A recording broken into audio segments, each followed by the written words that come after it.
just breaking. As you know, we always keep one of our interns locked in a cupboard watching the ABC so that the rest of the nation doesn't have to. And just moments ago on a silly little show called Insiders, which is obviously based on Outsiders, in reverse, Prime Minister Anthony Albanese was slandering Israel. Have a listen. Well, quite clearly, it is a breach of international law to stop food being delivered, which was a decision that Israel made in March.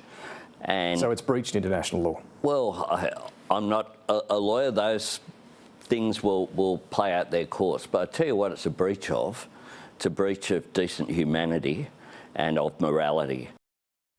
Let me just say it bluntly, what a disgusting human being you are, Anthony Albanese. There are Jewish people, families still mourning the loss of their children, of their daughters, raped, murdered, butchered by the vile, vile thugs of Hamas. We saw the crowds in Gaza cheering on that brutality. We saw not a single Gazan lift a hand to help any of those poor souls who are being butchered and murdered.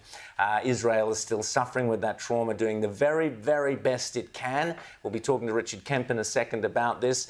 In the worst situation, trying to bring an end to this, trying to bring an end to Hamas, doing so as humanely as possible. And you seriously diminish yourself as a human being and as the Prime Minister of Australia by accusing Israel of a lack of humanity. Shame on you, Anthony Albanese. James. You know, I'm just wondering if, maybe the control room could go back to the intern who's locked in the cupboard watching Insiders to see if the Prime Minister said anything about Hamas should surrender. And again, this is the existential thing. You don't end a war until the enemy force says we give up. And, until that point, I just don't see how this ends. Yeah.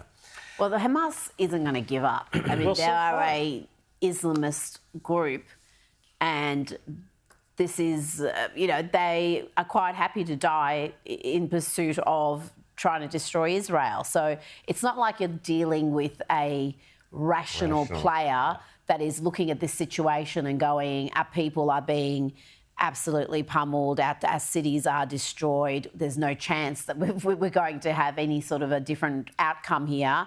It's best that we give up. They're not going to do that. So it is a grim situation, and we will talk about that a little bit more with Richard, because there has to be an end to this war. How much longer are we going to go now? Because the appetite for it, it's not just the left any longer that are saying, when are we going to see an end to this war? The war could have been over within a month. Well, of course it could have been. 2023. Had the West and people like Penny Wong and Anthony Albanese kept their traps shut, and the job could have been done properly.